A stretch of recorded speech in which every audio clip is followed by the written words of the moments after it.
Members of the ECOWAS Parliament have decried the continuous disintegration of youth in the public and private sector, saying this has degenerated into a high rate of insecurity in the sub-region.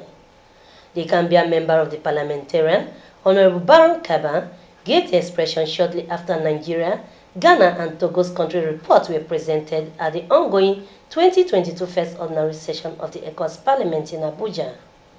He said these countries failed to capture their commitment to enhancing the economic status of the youth, noting that they have been influenced into criminality and banditry due to their joblessness. He therefore called on the regional governments to make adequate capturing of the youth in their policies and programs so as to tackle the menace of security threats in the ECOWAS states. Of the youths in the countries, and that cut across all the three countries that presented their reports. All these countries have very youthful population in the countries, and there is no report that is telling us what they are doing to help those young people to be self-employed and provide skills for them so that they are out of the menace of the terrorist attacks that are being done in this country. A lot of inducement, they are targeting the young people in our countries. And I think it is important that we have a very strategic role that we need to play for our young people so that to save us with this insecurity in our respective countries. Time that our governments take responsibility to be able to get on the youths on board so that we can have a lot of things to do to enable us to gain their economic independence and be able to provide them well. Earlier in her presentation, the Nigerian member of the parliament, Honorable Linda Ibazu, regrettably disclosed the rejection of the bill on the equality of rights between women and men by the Nigerian National Assembly. According to her, the 5 bills were rejected despite their commitment to ensuring gender imbalance in the socio-political environment. Thus, remain resolute that it will be recaptured through sensitization to enable its passage, even as other parliamentarians frown at the rejection, and appealing for its implementation to boost representation of women into the parliament and legislative position in the region. Regrettably, all 5 bills were rejected. But the leadership of the National Assembly are still working to make sure that bills are brought back that will at least take consideration of certain aspects that are not so contentious right now. And they've made that commitment to Nigerian women, and I believe in the leadership of our National Assembly that will be done. That were rejected, that I am surprised that these important bills are being sent out back again and they are coming back again to be reviewed. I think these are bills that are very important to look at the issue of gender issues in our respective parliaments. For us women, we are talking about affirmative action. We are talking about 30% female representation in all spheres. How are we in this? What are we doing? Behind any successful government, there are women. Behind any successful man, there is a woman. And we are the women. We are behind. We are talking. But our voices are yet to be heard. We want our voices to be heard this time. And if I go through the list from Nigeria, we are expecting you people to have done more, especially in terms of women representation. I don't want to call it a shame, but 2 women amongst the lot, how do you feel? We have to do things together. Sometimes you'll be having, like for men, you'll be having so many things to be thinking about. But we women will be there to pamper you. So give us chance, give us free hands. We are multipliers, we are makers, we are developers, we are business, we are in it together. So we want to see more women in this. We were expecting Nigeria to have done it so that we'll follow. And let me tell you, Sierra Leone is on the way. The bill is being tabled. I'm pretty sure the next report that we'll give will tell you that we have passed the gender bill, which we have expected. We are expecting Nigeria to have done that. In as much as they have said they are taking another commitment that they are going to do it. How soon? Pretty soon. We want to see it. We want to see that bill. I was very sad when I heard that it was thrown away. The bill, the gender bill was thrown away. We were not expecting that. You should have called them or tried to make things fine so that we will try to go back and do things. But you throw it away, which means we are not even fit to be amongst you people. So I'm appealing to our big brothers, Nigerians, let us see and reason. Women, all what we need is women, equality, development, and peace.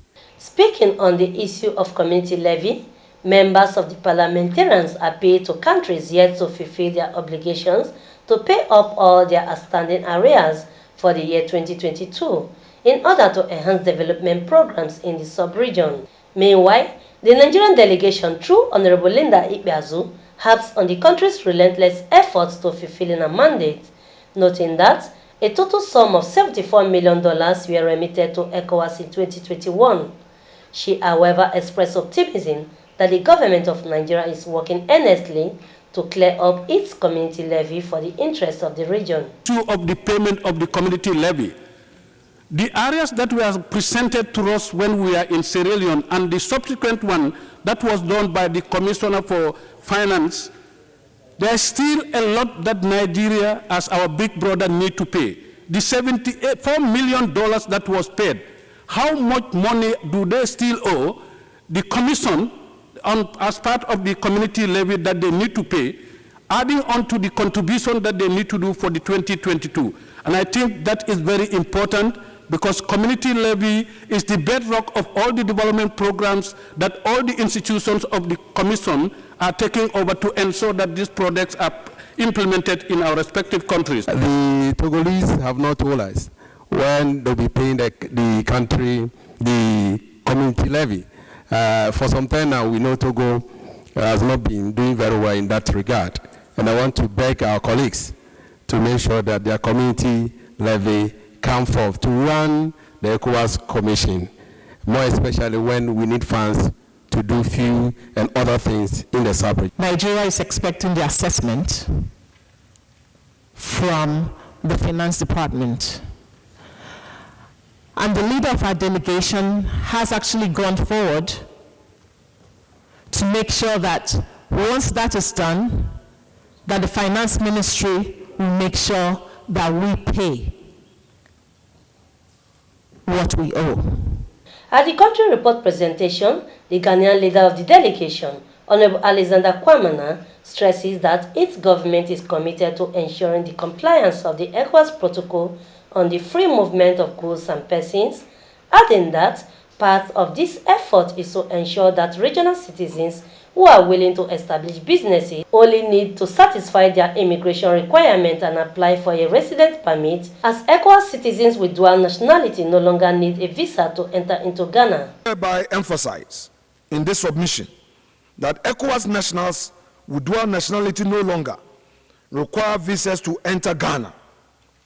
Once they travel with both passports, the 90-day visa-free stay provision is extended to community citizens who possess additional citizenship. Previously, community citizens with dual nationality required a visa to enter Ghana. Right to residence and establishment. Mr. Speaker, ECOWAS citizens who wish to establish businesses in Ghana only need to establish immigration requirements and apply for residence permits, while other nationals who are required to apply for the residence and work permit to operate are permitted to proceed with the necessary fees, administrative fees being paid to the Ghana Immigration Service. Ghana immigration laws recognize the issuance of work permit to ECOWAS nationals who are lawfully engaged by companies and institutions in Ghana. Those community citizens who take up employment with companies and institutions secure their permit through their employers. However, there has been an amendment to the protocol AP 1/5/79 relating to free movement of persons, residence, and establishment that seeks to abolish the 90-day stay limits granted to community members, the residence and work permit requirement for community members, the inclusion of ECOWAS biometric national card as travel documents. It is important to note that no member state is currently enforcing these amendments. Ghana's borders are open, but with limited COVID-19 restrictions. For instance, if one is not fully vaccinated, he or she needs to produce a 72-hour PCR negative test result to enable him or her disembark.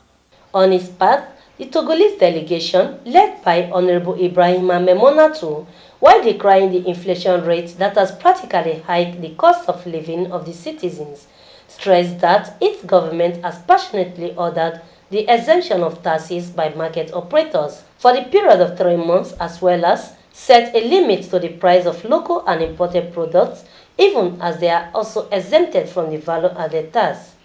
Vincent Okushi, QTV News, Abuja.